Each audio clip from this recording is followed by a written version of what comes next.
So the rainwater collection goes a little bit something like this.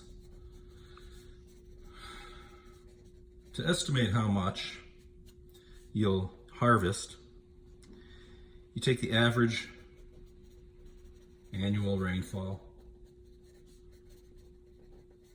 and where we are, it's 30 inches, okay? So the next thing you do is you take your roof. So this is our roof, and it's 45 feet by 20 feet.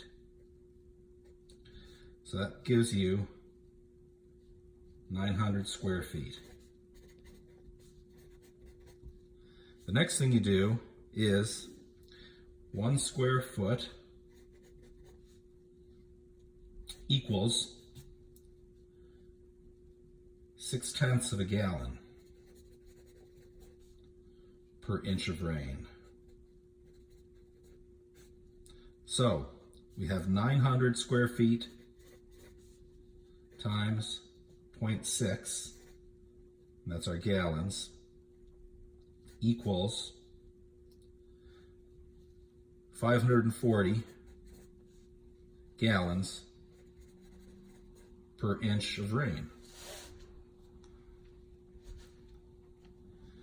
So we have 540 gallons times 30 inches of rain, and that's going to give us, well, we're going to have to do this. Sorry, folks.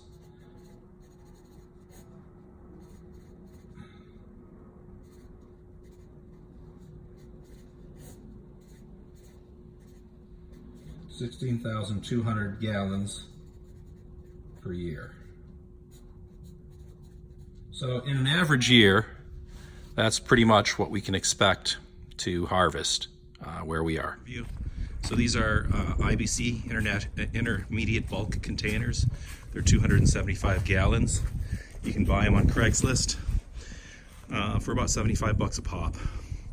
I believe the diameter of that pipe, well, there's no need to guess. It's 3-inch PVC. And up at the downspout, there's a mesh strainer, which keeps leaves and twigs out. Some sediment will pass through. The bottom vertical part there is called a first flush system, and there's a ball in there, and when that fills with water, the ball floats up to the T, blocks the T, and then diverts the rest of the water into the bulk container. That's a lady's stocking there, which is used as a filter. The first flush system takes all the dirtiest water first that comes off the roof, bird feces, etc. And then once it fills up, the assumption is that most of the rest of the water is clean, flows in there. I'm draining through this hose, and it doubles back down the hill where I have other bulk containers. So I try to keep these empty for the next rain event because we're only here on weekends. And that's about it in a nutshell. We have one on each of the 4 downspouts on the house. See the garden hose running down from the house, transferring the water down this ways. And I just hooked up, one of the containers up at the house just emptied, so I hooked up another one. And so I'm not going to get too deeply into the principles of siphoning, partly because I don't really understand it fully, although I don't think it's that difficult. But so now I've hooked up a new container, presumably the hose drain, and you can see now it's starting to spit out. So the hose is filling with water. In some low spots and dips, there might have been water that settled in the hose. It's caused an obstruction, so it's got to push through that. I found typically that this is fairly low maintenance. It'll purge the line of air and start flowing freely, usually by itself. Sometimes you do have to siphon to give it a little help. One of the things it definitely depends on is the pressure differential, basically, which is the difference in height between the top and the bottom. The difference here is sufficient enough that it's fairly low maintenance. Sometimes you have to suck on the hose. most of the time you don't. Sometimes nothing comes out and you have to put your ear near the hose to listen for movement of air or water down the hose. And if you do that, don't stick the hose end right in your ear. Kind of do it off at an angle so you don't get an earful of water. Not that that's ever happened to me. Yeah, so it looks like we have good flow here. So we got a full container now that we're draining. However, this container here is partially full. So probably in about, I know it's really hard for you to tell how full it is. I believe that is about 40% full. So probably in about an hour I'll come down here and redirect it to one of the empty containers. Starting to run out of containers. Might purchase some more. The other calculation you have to make when you determine the feasibility of a rainwater collection system is your water storage costs. So one way to go would be to take a standard water storage tank, and these are made out of man-made materials, polymers and whatnot. And the standard size for most of these, most people use a 2,000 gallon tank.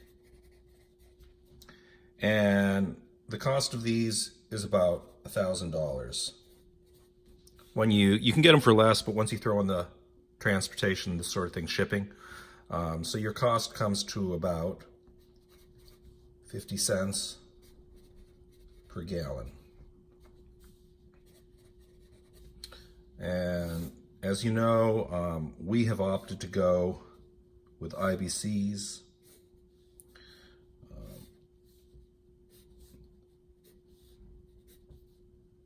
They're a little bit less because you can buy them as you need them. You don't have to make a big expenditure all at once.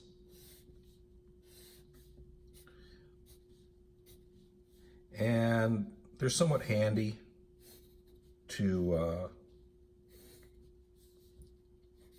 use. They're a little bit smaller, less bulky.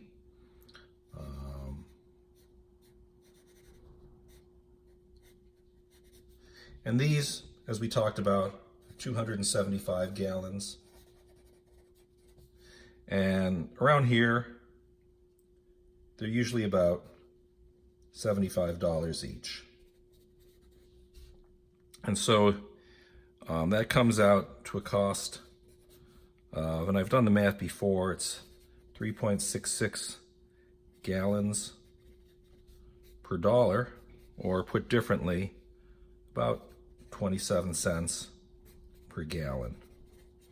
So you can see that they're a little bit cheaper than the cylindrical water storage containers. We're on the bulk containers. We did wrap them in plastic to retard algae growth. We used 2 different batches of plastic, and the plastic on the first batch was a lot better than the plastic on the second batch. You hate doing things twice, but these are going to have to obviously be rewrapped. As I said, they're intermediate bulk containers. They're 275 gallons each. If you think of water as 8.8 pounds per gallon, and then the tar weight or the empty weight of these are about 125 pounds, you're getting into some substantial weight. So it's not really feasible to move these around, although I can move them around. You can see that this one's filling right now. It's draining from the house. Let's see if we can get the house. The house is behind the trailer. You can just see the patio up there. Anyway, trying to empty these out. Or rather, empty the ones by the house. Keep those empty for when it rains next. And that's about it. If you need it, or leave it if you dare. And it's just a box of rain, or a ribbon for your hair. Such a long, long time to be gone, and a short time to be there.